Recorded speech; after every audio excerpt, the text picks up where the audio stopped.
Everybody, my name is Erin Holliday. I'm the Executive Director of Arkansans for the Arts. So thank you for joining us for this final segment of Arts Advocacy Day. If you've been part of this today, you've seen that we've heard from educators and artists, legislators, supporters all around the state talking about what arts means to them, why it's important for us here in Arkansas. And I just want to give a huge thanks to everyone who's contributed to Arts Advocacy Day. Thank you guys for being here. Thank you for everyone who's been watching. Those videos will be up for the rest of the evening. If you've missed anything, please head over to our YouTube channel and check out all of the information that's coming around the state. While I'm thanking people, I definitely want to thank our Arts Advocacy Day partners. The Arkansas Arts Council and Mid-America Arts Alliance are both partners for today. CASH, the Creative Arkansas Community Hub and Exchange in Northwest Arkansas. Sandy Martin at Procom Eureka has spent countless hours editing videos, so all of the cool things you see on our videos are as a result of her hard work over the last few weeks. And Melissa Toma from Toma Advertising here in Little Rock for helping us with our advertising and marketing and communications leading up to Advocacy Day. And again, just everybody who's contributed, we couldn't have done it without you, and that's the whole point of doing Arts Advocacy Day, is sharing what's going on in the state and all coming together for the one voice for the arts in Arkansas. I also want to thank Representatives Tippy McCullough and Denise Garner for participating in our advocacy roundtable this afternoon. So I appreciate them taking the time today to talk to some of our artists around the state as well. And then for this evening, a huge thanks to Congressman French Hill and Senator Joyce Elliott for taking time out of their day to come and have a conversation about the creative economy and their vision for the arts in Arkansas.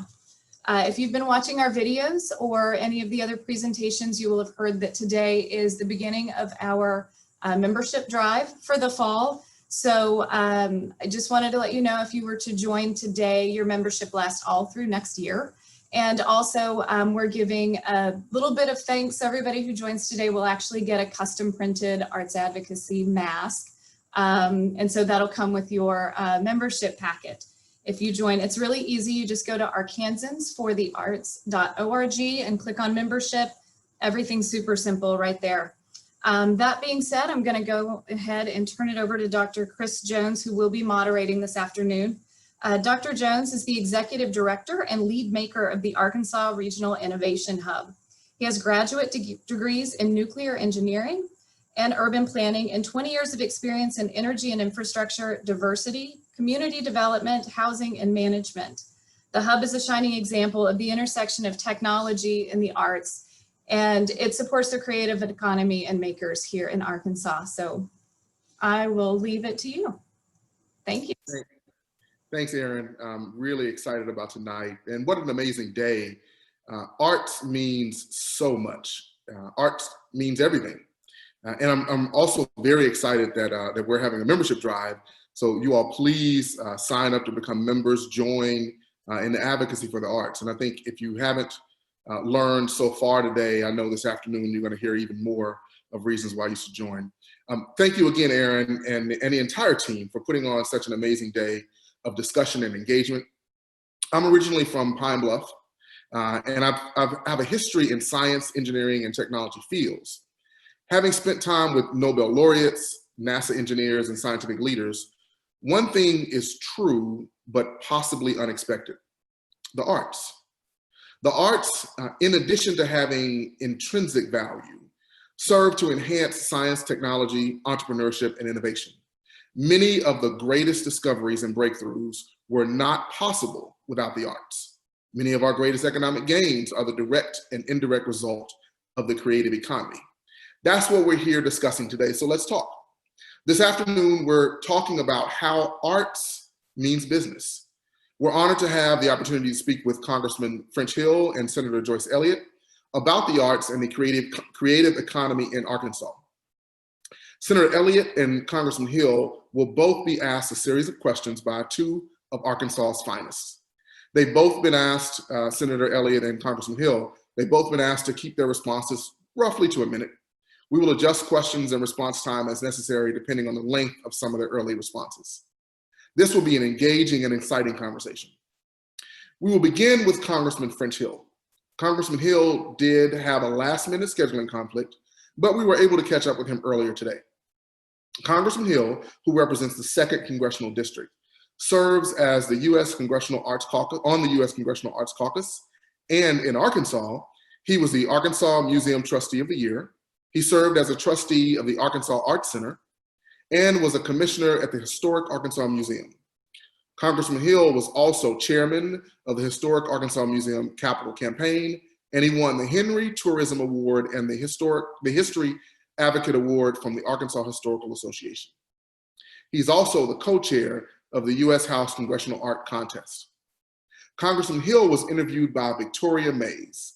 Victoria is a former Arkansan for the Arts intern and will be graduating from the University of Central Arkansas this December with a Master's in Fine Arts in Creative Writing. And congratulations on that, by the way, Victoria.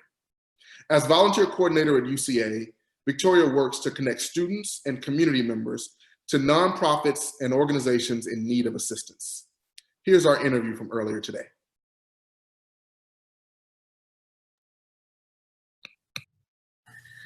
Congressman Hill, good to see you again.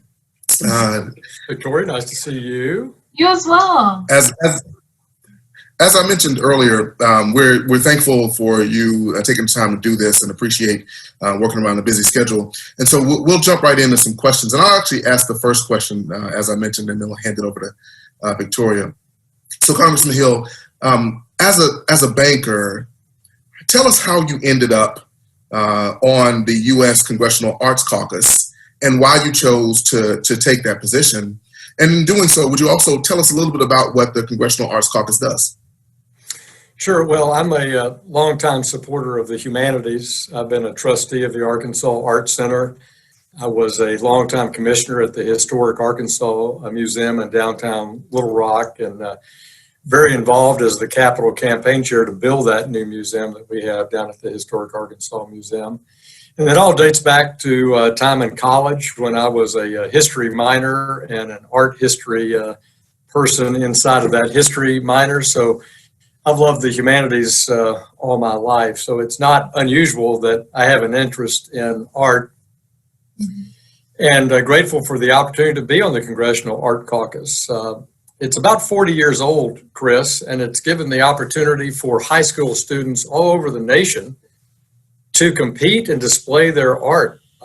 It's one-dimensional art. It's not sculpture, but it can be in any medium. And it is amazing to see what our high school students create. And if they are selected from each of the congressional districts, they hang there in the Capitol hallway between the Cannon Building and the U.S. Capitol for all the public to see. We have millions of people who pass through there in a normal non-pandemic year. And this past Congress, I've been the co-chairman of the Congressional Art Contest. So it's been a terrific tradition and so successful with our high school students that we started about 5 years ago the Congressional App Challenge, which allows students to use their creativity and programming. And the Innovation Hub has been our place to unveil those student success stories in the 2nd District. Yeah, that's great. That's great. I'm gonna hand it over to Victoria, but before I do, I have one quick question for you. Are you a really good artist? Good question. So I am a very amateur dabbler watercolor. Okay. I do a lot of landscapes, and I do some from photographs, and I'll do some plein air, hanging out by something beautiful. And Great. It's very relaxing, but I have not reached the skill of George W. Bush in portraiture that he has from a sportsaholic, baseball fanatic governor president to really being quite amazing what he's accomplished in recognizing particularly our veterans with his portraiture art. Good stuff. Now you're gonna get some tough questions from Victoria. I'm ready. Yes. And just to transition, so the first question is, nonprofit organizations and self-employed people make up the majority of the creative economy and the arts. So we are grateful for the vision to include them in the CARES Act relief package. So do you expect or think the next round of relief packages will continue to support nonprofits and self-employed? I do, and you're right. For the first time ever in American history, sole proprietors, self-employed people, and even gig workers, people who work in the new gig economy, all were covered by the unemployment compensation system and made eligible for things like paycheck protection. Right. Huge opportunity for that self-employed sector of our economy.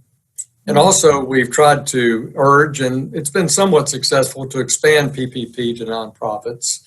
And then in the Main Street program, which is a Federal Reserve lending program through the banks, they have expanded for large nonprofits to give them access to those Main Street funds.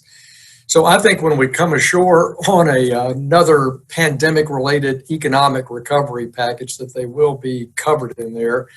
The details of which are still all obviously open to discussion, but I'm confident they will, because that was the theme, in the CARES Act. Mm-hmm. And then also, it's just great to know that that's part of the conversation. So that's good moving forward. So with the pre-pandemic, arts and cultural production in Arkansas was valued at $2.9 billion. That sector alone creates over 34,000 jobs. And that is just the tip of the iceberg. So with arts impacting other industries, such as tourism, what are your ideas on how to support the arts and creatives? Well, I think a lot of that is something that could be dealt with at the state level. At the federal level, through the National Endowment for the Arts and the National Endowment for the Humanities, we work to create flexibility and expand that flexibility so that that small amount of federal dollars can go help leverage those important local charitable contributors, right? That's a huge part of our arts community, is just helping our charities survive, and our nonprofit donors and philanthropists really support the arts and the humanities. So those dollars help. And then the state thinking about it as a strategy. And I know that Parks and Tourism, which has part of the Arkansas Department of Heritage, all under Secretary Stacey Hurst, that's something to be thinking about. And the reason why I say it is we're making a major commitment here in Little Rock with philanthropy dollars, plus city tax dollars, plus state dollars, to completely rebuild our Arkansas Arts Center complex here, which is a teaching place and a place of inspiration and cultural enrichment. And then look at what the Waltons have done in Northwest Arkansas with the investment in Crystal Bridges and all the spin-off arts and humanities enrichment that surround that. So up a good point that it's a strategic opportunity for the state, and we can think about that in promotion dollars. We can think about that in humanities leverage dollars. But I do think it's an important strategy for every state. But we're blessed here in Arkansas with two hubs that are particularly robust. And I'm not discounting other places in the state, but Northwest Arkansas and Central Arkansas have a robust art, humanity, and music and education awareness and support system. Great point. I love the hubs, for example, especially with my current job and just partnering with those. So with the pandemic at play now, we have learned that we cannot predict the future, but we can be prepared to think outside of the box and be able to pivot.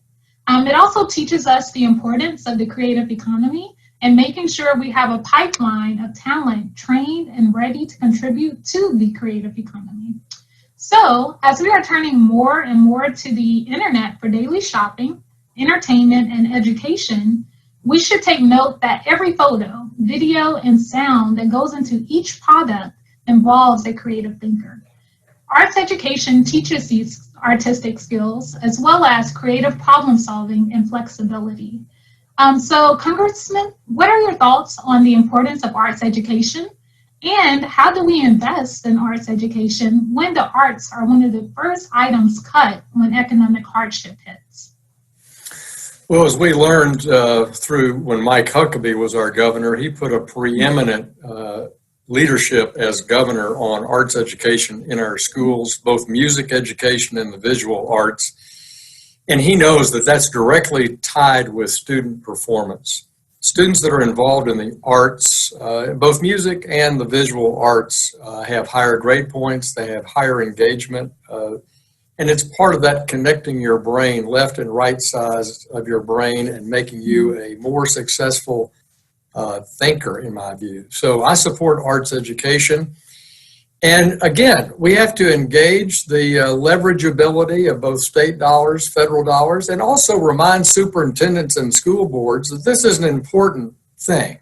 And there are a lot of ways to skin the cat. You don't have to have heavily structured approaches that depend only on a paid teacher. You have museums, you have nonprofit groups, you have lots of people that can do arts enrichment at our school level and help deliver that product, if a school district can't particularly afford that effort. But in our district, I'm always impressed with the number of art visual things that are introduced to our competition from Bologna High School. It is an epicenter of visual arts in my district. So I know a lot of our art teachers are great around the 2nd Congressional District of Arkansas. I also am on the STEM caucus for math and science, which Chris, I work a lot with students that are using the innovation of, but I'm also on the STEAM caucus, which includes the word art. And the historically black colleges and universities have now made that a core focus for all of their campuses to make sure that they're adding the arts into STEM. Because right now our HBCUs produce about 1/3 of all African American engineers and people in the health professions out there in the American economy. And they want to make sure that they also address the arts. I'll say in the pandemic, one other thing that's challenging is when you look at all the Department of Education opening guidelines and all the protections for our parents, our students, and our faculties in order to open safely and then operate merged, right? We're doing some virtual, some in classroom. We need to make sure that the arts are handled because it's not all one size fits all. I've seen a lot of bands coping pretty effectively. I've been to a lot of high school football games this fall, and I was at the UCA game last weekend, and I watched how they did their music and how they did the band, how the band instruments were prepared, how the social distancing was done. Pretty impressive. But if you're thinking about teaching dance, for example, in the room that you're going to teach dance in, and do they have the right planning and procedures? So I hope that Johnny Key and our commissioners are thinking about the arts when they're thinking about these virtual versus in-class teaching preparation. So that's not something I can do much about. I've mentioned it to Johnny Key, but I do think that we sometimes are so focused on getting the history class taught and the math class taught that we don't recognize that sometime in our visual arts, our hands-on teaching, or in music or in dance, that we've got to take some other parameters in order to handle the pandemic. Right. So before Victoria asks the next question, I love the excitement and energy and your responses. And I also know that you're on a tight timeline. So we're going to make sure we lean into being a little bit shorter on the answers. I'll try to be short in my responses. Yes. Okay, so for Nexus, beyond traditional arts education, how do you think we should approach developing and retaining more homegrown talent? And how do we support our up-and-coming young creative professionals? Well, I think the secret there, again, is the nonprofit community and our core art institutions. But we have terrific opportunities for apprenticeship and training. I know we've had incredible curators that have come out of Museum Science School who work at the Historic Arkansas Museum. You've seen the Thea Foundation do a lot of support for arts in the classroom. So at the heart of that, I think, is our cultural institutions and their nonprofit supporters reaching out more broadly to both teachers and students. Okay, and for Arkansans for the Arts, we consider diversity as a cornerstone for the creative economy. We're glad to see the topic getting the attention it deserves throughout the state. So what are your thoughts on how to support and increase diversity in the arts? Well, again, it takes intentional work to do that. And our best place to start are where one finds diversity, which is across our school system, and encouraging people there, talking about apprenticeships, talking about engagement, and our cultural institutions should be standing at the forefront of that. Got it. That's very important. Every district in Arkansas has a major economic development initiative to revitalize downtown districts and or blighted areas. Creative placemaking through the arts is at the center of these revitalization projects. So for example, think of Fort Smith's 64.6 downtown, El Dorado's MAD, and the new Pine Bluff multi-use project by the Arts and Science Center. So what role can the state or federal government play to positively leverage the arts in revitalizing American cities, or Arkansas cities in essence? Yeah, well, I love what the Winthrop Rockefeller Institute does on Pedigene and working with cities to help encourage indigenous growth and creativity. And I've seen it in almost every city I represent, from what's going on in Clinton recently to in Benton. Obviously, Searcy is, all these towns are creating an art scene, a entrepreneurship class, and that attracts young people back to their town, gives a focus to youth in their communities. And this is such a challenge for so many towns in Arkansas, particularly those, the more rural oriented they are. So that's exciting. I mean, even in Morrilton, the redo of the Coca-Cola bottling building, and I hope it gets a National Historic Preservation Award, has created a new energy there. So you're right, and I think CDBG funds is a great way for cities to use money in that regard. And again, these humanities grants can be done with cities and city partnerships as they attempt to enliven an arts scene in their local areas. Exactly. Okay, so Arkansas is attracting the attention of creative industries and creative professionals.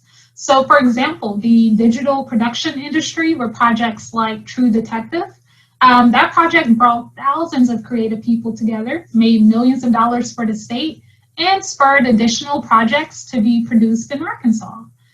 Creative people need to be around other creative thinkers in creative places. So what are your ideas on how to make Arkansas a state that draws creative industry here and entices creative professionals to stay? Well, again, I think a great place to start would be asking the governor to work with Stacey Hurst in the rubric of promotion of our cultural institutions, plus Mike Preston at the Arkansas Economic Development Commission, and then our Film Commission, and work together. These film commissions around the United States are looking, this is just a general statement. A lot of them are looking at yesterday's problem. So a very common thing to do, the reason why you see a big scene in movies in Georgia is they have the largest tax rebate. So they've bought that production, and I can't remember what it was. It got way up over 25 cents on the dollar. It may have been gotten closer to 30 cents on the dollar. So having a competitive reimbursement for expenses invested in a project is how movie industry moved around the country. And Arkansas's ebbed and flowed there. I would say we're competitive, but not at the top. And we've had some good films made here. But let's think futuristically. Let's take that same concept and look at now digital production that you referenced. You used True Detective as an example. That brings up a whole nother way of production and opportunity for designers, graphic artists, the acting aspects of it, the audio mix. And so I would say tourism, economic development, and the Film Commission ought to be thinking now digitally and digital production in addition to that classic normal motion picture activity, and see if we can expand our digital advertising and motion picture opportunity that way and see what it takes to be competitive. And that's something the state needs to think about. Right. Exactly. And like True Detective, that was just one of the productions that put Arkansas on the map as a sought-after production location. So with that thought in mind, several studios have reopened or relocated, have opened or relocated to Arkansas over the past 3 years. And Arkansas is on the verge of becoming a major exporter of creative content.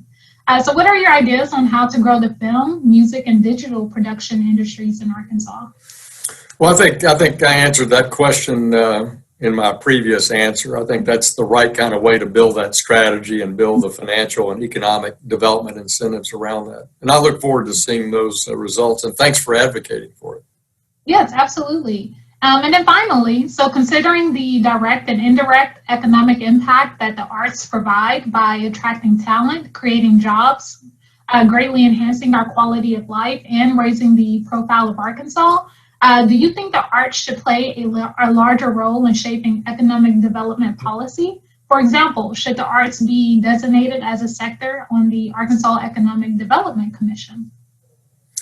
Well, I think when you see the success of the investments that are being made by the private sector and also by the public sector in the Arkansas Arts Center and the impact of the Clinton Presidential Library here, and the art scene generally, the entrepreneurial art scene here, and then you look at the same in Bentonville from the impact of Crystal Bridges' cultural enrichment. It's clearly a strategy, and it goes back to the point I made about Mike Preston and Stacey Hurst thinking about that as a recruitment aspect for how Arkansas positions itself, both in its advertising and in its economic outreach. Exactly. Good stuff.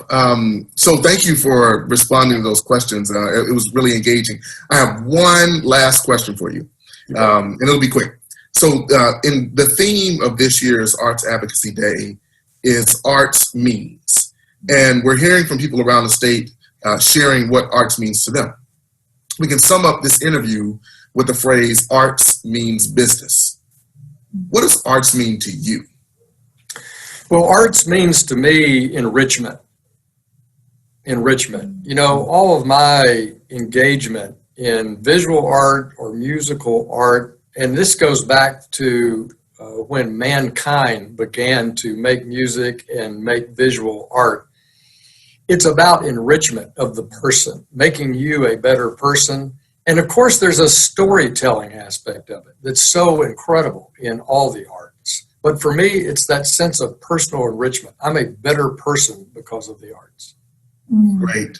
Well, we appreciate your time. We know you're busy. We thank you for sharing with us and continue to advocate for the arts on behalf of Arkansas.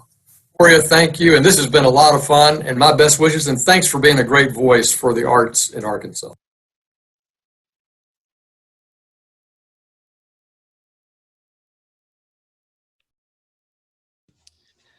Excellent.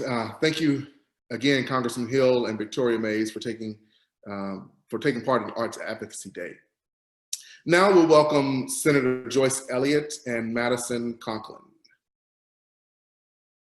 They'll be joining us. As they're joining, Senator Joyce Elliott serves Arkansas's Senate District 31 and is vice chair of the Senate Education Committee. She was elected to the Senate Arkansas Senate in 2008 after having served 3 terms in the House of Representatives from 2001 to 2006.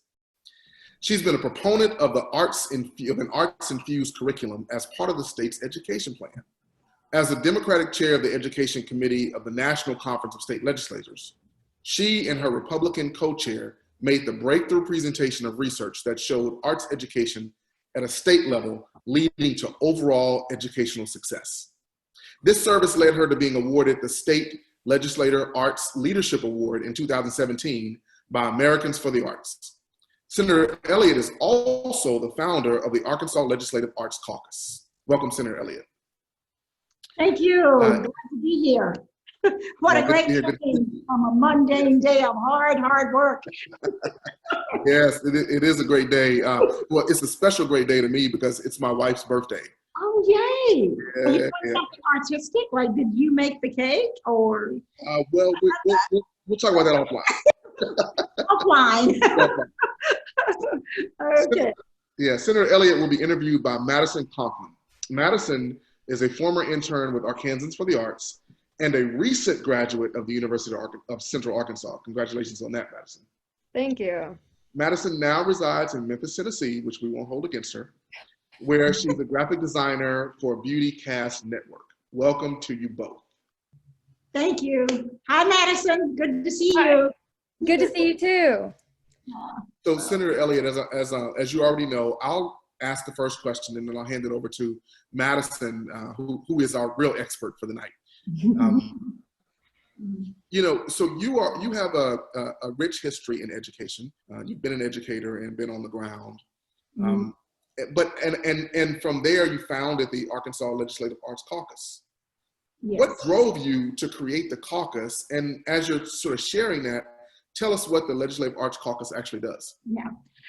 Well, one of the things that's always concerned me when it comes to the arts is just having dedicated advocates. And we have advocates such as Arkansans for the Arts, you know, and some other folks outside of that legislative arena. But if we are ever going to realize the full possibility of the arts when it comes to policy, I thought we just need to have folks who are going to be committed to that. And after discussion with Garbo Hearns and Lenore Schultz, and some work that was important to them and folks at the national level about creating an advocacy group. So we landed on creating an arts caucus, because in the legislature, the way things work, you are much better off if you have a dedicated group of people who are advocates for whatever the issue is. And forever, it seems like, you know, whether or not the arts had a focus from advocacy, it was just happenstance. So I was trying to move it from happenstance to something that's more a part of the ecosystem of how we advocate for the arts. And I also knew that we needed to make sure it's bipartisan. So it was another way to promote bipartisanship, because, you know, the arts can get political, but after all the work with Garbo and Lenore, you know, I could see clearly how the arts could be an economic driver as well. And there were some folks who just wanted the arts, you know, as we say, for art's sake, which I think is a wonderful thing. But then there are others we were never going to get them involved unless they could see some kind of economic benefit from it. So I thought about it long and hard, and I thought, who would be the best person on the Republican side to work with us? And I thought, well, Les Warren is in Hot Springs. He and I are already friends, and we kind of have some similarities when it comes to the arts. And he agreed immediately to be the co-chairs, the founding co-chairs. And so that's how we got to forming that arts caucus. And then, of course, later on, you know, we decided we need to have a Democrat and a Republican from each of the arts districts, so that people could never say that it's Democratic or it's Republican, that kind of thing. So that's how we got started. Excellent. And people said yes to us. I love it. I love it.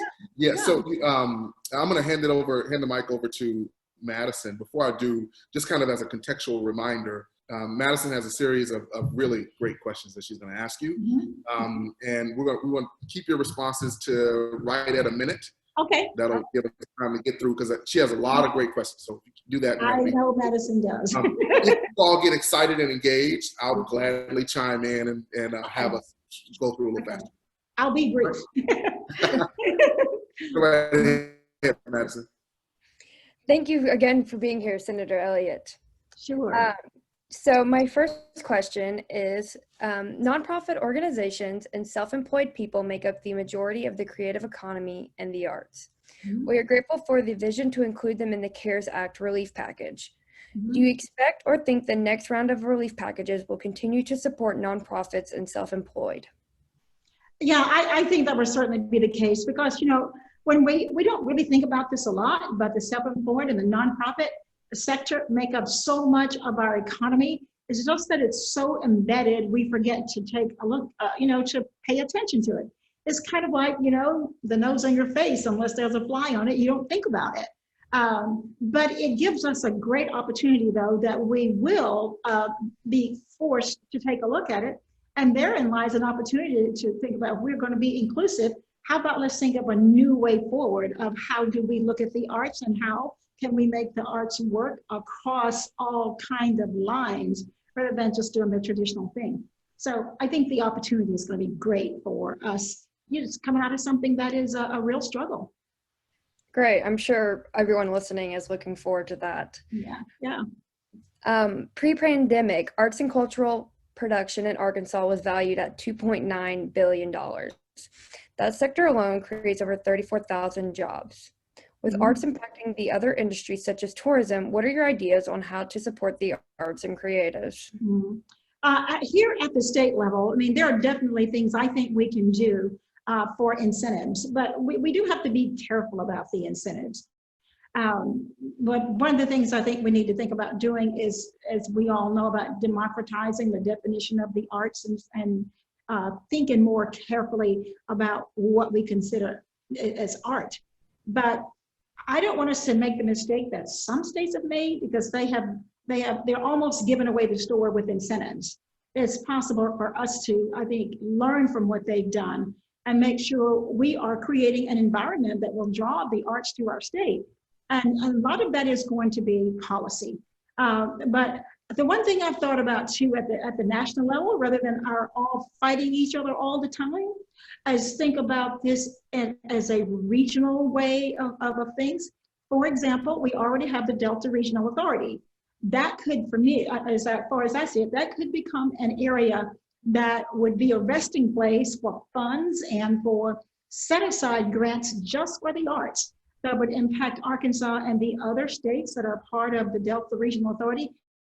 And that would be rich with so many things we'll have the opportunity, to build up. Because the Delta Regional Authority is already there. And I think it could be great if it had some freshness to it, and the arts could do that. Yeah, I think that's a big movement, and Arkansas currently is taking what we have and giving it a little facelift. Yes, yeah. This pandemic teaches us that we cannot predict the future, but we can be prepared to think outside of the box and to be able to pivot.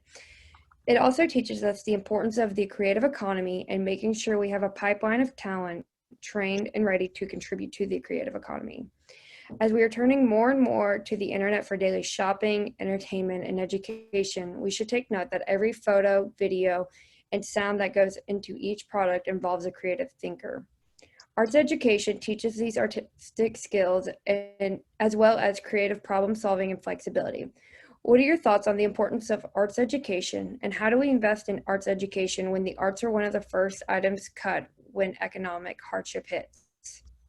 Well, I mean, this is one of the things that bugs me the most, that we treat arts as an extra. I was that teacher that always had the sign over my door, even though I wasn't literally teaching the arts, arts is not a leisure, it's a part of who we are. But I think one of the things we can do is even be more thoughtful about the arts in schools. Because when we think about it, we have certain things like we have choir, we have literally art classes. And by art classes, we generally mean, canvas or maybe some kind of drawings or whatever. I do think we need to think more carefully about, even if we can't do this in the schools themselves, we should connect schools to more of the outside entities like those not-for-profits that we mentioned, where kids can get that arts fulfillment and learn and also create a vocation as well. But we need to make sure when we're defining education, and we need to redefine what we mean by even an adequate education, and make sure art is a part of that. One of the things I used to do as a teacher just try to bring art into my classes of speech and English.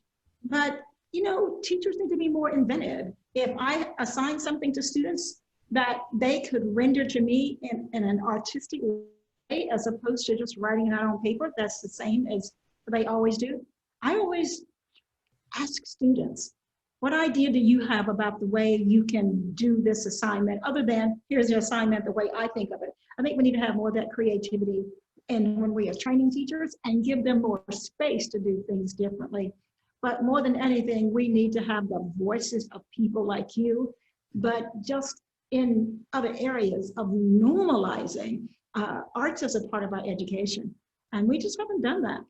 I'll just put it this way. I want arts to be as important as Razorback football. That's my vision. So, or wherever you are in Memphis, and it just needs to be, I want it to reach the status of athletics, the big time athletics. So. Yeah, I think that'd be great, especially with the idea of making, younger education projects more open-ended, rather than, going ahead and starting from a young age, putting them within that box, Mhm. encouraging to Yeah. do that creative thinking. Yeah, I'm so amazed at the number of youngsters who have really interesting artistic abilities, and we teach it out of them, or we never lift it up so they see it as something other than, when I was little, I could do these little scratchy things. I think that's way unfortunate. We need to think more like the kids are thinking and see through their eyes rather than our eyes, because ours by now have gotten tired sometimes and uninspirational. So. Yes. Beyond traditional arts education, how do you think we should approach developing and retaining more homegrown talent? How do we support our up and coming young creative professionals? Well, we need to do that so we won't keep losing young people like you. So it's really important. When we talk about democratizing the arts, I mean, a lot of us say it who are familiar and so forth and all that. I know that's something that we want to do, but I think we need to get much more concrete about what we mean by that. And to me, that means, seeing different people in the arts and recognizing that if somebody it has some kind of artistic ability that's not recognized in your school curriculum, or not recognized by whatever the infrastructure around us is, we need to think about these things. And for example, I was in where was I? I was in Lisbon, and I saw all of this found art, and that's something I've always wanted us to do. Use these things we find that are throwaways and turn it into art, rather than just letting it be trash on the streets or look at it just as clutter. And all over that city, that just had all of these pieces of metal, that somebody had found, and cultivated and turned it into art of different kinds of animals, and had them on the walls around the city. And the city supported that. So I would like to see many more of our governmental entities supporting the arts, not just the Arkansas legislature and not just Washington. But one thing we could do, though, at the national level, that we have an education department that understands how, if we have that, understands how important the arts is. We could create grants for people, submit the ideas and tell us how this will help your city, how it will invest in youth. Because so many of the youth that are lost, I promise you, they are artists. And we have not recognized that, because we have created a little box for them to be in, rather than a trapezoid, if that's what they prefer. Because we don't like the form of that. But the arts is all about creating your own form. We just trained ourselves to see certain forms, and that has trapped us into this traditional thing that is not serving young people well, or us for that matter. Yeah, I agree. I think you remember my very passionate thoughts on paying people for internships. If we want to advocate that art as work, then we should be paying those young artists for their work at a young age to help them, give them that confidence that what they're doing is worthy of a paycheck and is equally deserving. So I think your point with Libsyn and the diversity of all that really leads well actually into our next question. Arkansans for the Arts considers diversity as a cornerstone for the creative economy. We're glad to see that topic getting the attention it deserves throughout the states. What are your thoughts on how to support and increase diversity in the arts? Well, we have begun to recognize that we are a very diverse population, and that is not going to be reversed. And it's taken some time for us to get there, and there are people who are still struggling with it. But the sooner we begin to, and more folks need to do this, to recognize and support and uplift groups that are different in whatever kind of ways, because if we do that, we won't always be in a position of saying this person's art is better, it's more accepted than that person's art. But what I always ask people to do, if we're going to invest in the arts, if we want it to represent everybody in our state, and we should, because if it doesn't represent the population of the state, we're forever going to have this problem, more and more of a problem of getting people to buy into funding the arts and supporting the arts. So whatever we do, for example, if I were going to have, I don't know, 3 interns in my office, if I get elected to Congress, am I careful to make sure that these are diverse people? Is one of them, at least one of them, an artist? We have to be as deliberate about making sure that we are engaging young people who are diverse, as we do when we are doing other things, such as making sure our schools, if we can, making sure our schools are integrated. We have all kinds of students there. So we have to be deliberate about it. If we don't, we tend to get the same thing over and over again. But make it fun. And the way you make it fun is ask the young people, what do they want to see? What do you want to do? And for heaven's sakes, don't ask if you don't plan to listen, and try to help them realize what they're telling you that they need and want. Yeah, I think that's great. You know, while my generation might have many faults, I think something that my generation is really great about is our, our wanting to diversify and include, and the fact that we are very quick to call out people who do not do such. You know, that's the way you got to make your voice heard. So I do think that asking my generation is a good point, because of, we're more open to have these conversations. That's right. Yeah. And you can see that, because a good example to me, there are still people, I don't know what their problem is, who are still saying rap music is going to go away. I don't know what universe they're in. But I do remember when rap music was something that people just, plugged their ears and said all kind of things about the people who were singing. And it was just really awful. And it's not like I was ahead of everybody. I'm not saying that. But because I was a teacher, I recognized this was something really important for young people who were bringing it forth. And I tried to learn about it. And then I would weave it into my questions. If we had a test, I'd include just having somebody's name. And I noticed, because a lot of times when I give a speech, because I just think it's such a great quote from Kendrick Lamar. And I tell people all the time, they're like, hey, he's a rapper. Oh, have you ever won a Pulitzer Prize? No, you haven't. He has. So let's stop talking. But I love his quote that when I tell my story, I'm going to start with my name. I want every young person to feel that. And coming from that artist, as opposed to something I just made up, it's been so many young people have listened to me just because I could start right there. And in turn, I get to listen to them. Yeah, I think, being relatable and being transparent is a huge thing that is important to my generation. I think we're very quick to see through people's acts. Yes. So our next question is, every district in Arkansas has a major economic development initiative to revitalize downtown art districts or blighted areas. Creative placemaking through the arts is at the center of these revitalization projects. For example, Fort Smith's 64.6 downtown, El Dorado's MAD and the New Pine Bluff multi-use project by the Arts and Science Center. What role can the state or federal government play to positively leverage the arts in revitalizing Arkansas cities? I am familiar and have been to all of those, and it is so exciting. And so many times, I would say our places are devoid of the arts until they're not, because somebody got up and did something about it, recognized that it's not just this ephemeral thing we think about. It's real, it's palpable, you can feel it, but you can also touch it. I think at the state level, we need to vastly, I've been preaching this for a long time, rethink the way we do economic development, because most of Arkansas is made up of small towns and rural areas.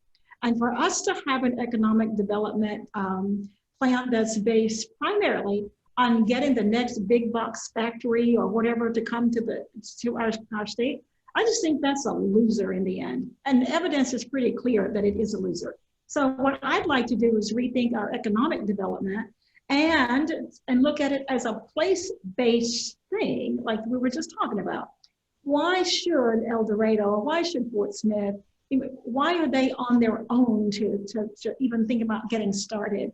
Because if we had the kind of economic development that I want to, it would be based on place-based development of taking a look at, and I always just call it,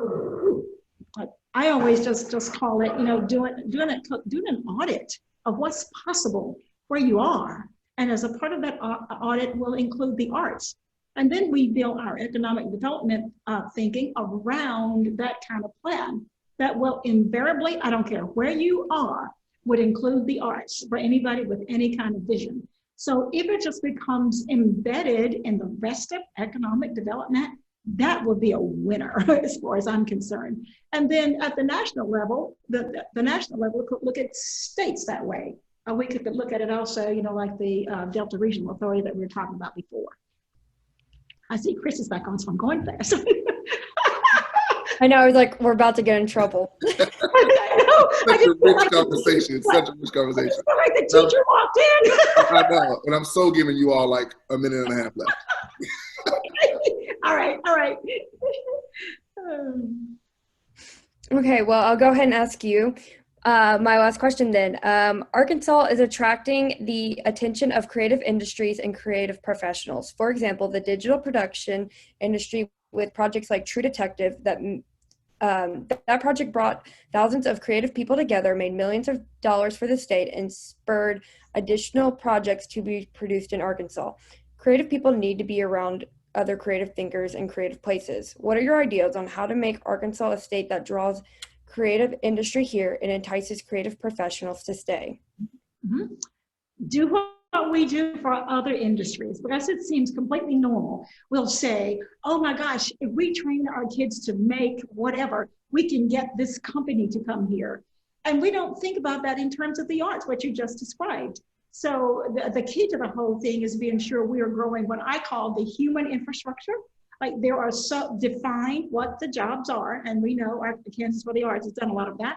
Define what the jobs are. Then let's build an educational ecosystem around training people, because if you will create the people who can do it and still have all these great natural resources, I mean, they will come. And we had a discussion in the Arts Caucus with a person who was interested in that, but we just didn't have the time. It came toward the end of the session to think about it more. But we need to make our kids aware. What are those jobs? What are those things that you can do? And then accept that and train them to do it, because that's exactly what we do when some other company wants to come here. Yeah, I think that's a great thing. Starting out, you know, when a kid says they like want to be an artist when they're little, not treating it as the equivalent to saying that they want to be a princess, like making them know that that is a very achievable thing, and then making sure that they are, you know, given those tools to see that that is achievable. And stop legislators, you know, defy your legislators from asking questions. So how are you going to make a living now?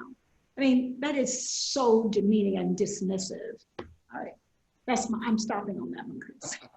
I love it. You know, Madison, that was wonderful. Not surprising. Thank you. It was such a rich conversation. Senator Elliott, I have two quick questions for you to kind of close us out. And before I ask two questions, let me just say, the day has been outstanding. I mean, this is focused on the arts, but we've talked about everything from engineering and science to economic development and the DRA, to rappers, to sports, because arts is ubiquitous in everything. That's right. And you know, and when thinking about the creative economy, considering the direct and indirect economic impact that the arts provide by attracting talent, creating jobs, greatly enhancing our quality of life, and raising the profile of Arkansas, do you think arts should play a larger role in shaping economic development policy?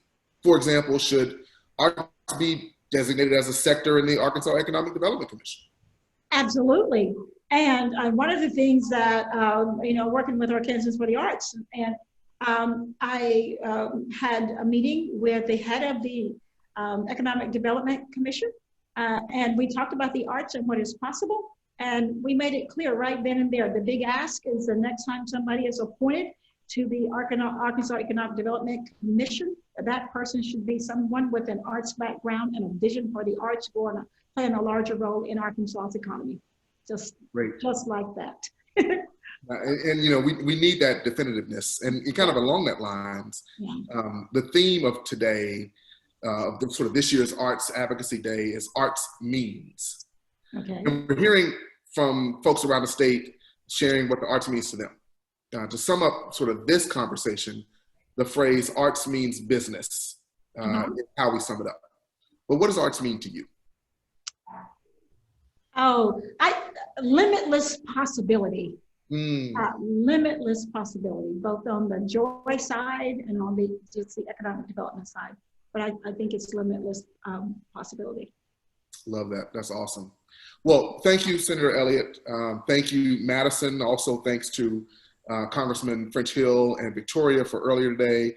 Thank you to all the guests that have joined and the attendees. A special thanks to Aaron and Arkansans for the Arts. And we really appreciate you all putting this day together. We'd like to leave you all with a short video highlighting arts across Arkansas. Have a great evening. Thanks, everybody. Thanks, guys. We're gonna see what we can do.